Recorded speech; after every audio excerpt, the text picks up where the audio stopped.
God is our Father's hand, and we are the clay that needs to be cultivated for the sake of His glory.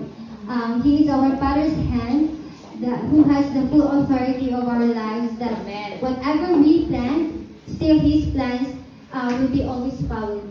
So God will shape us and mold us in order for us to be used as His vessel for His greatest purposes of His kingdom. If our God called us and disciplined us, we should listen to His voice and follow Him.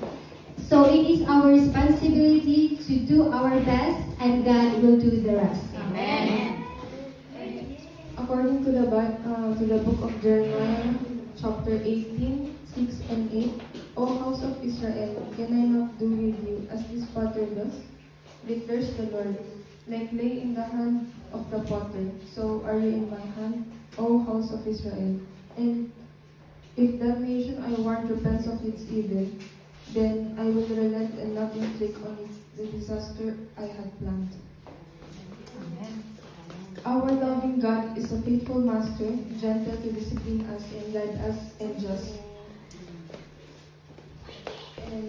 And now we're going to sing a song which is entitled The Potter's Hand. Amen.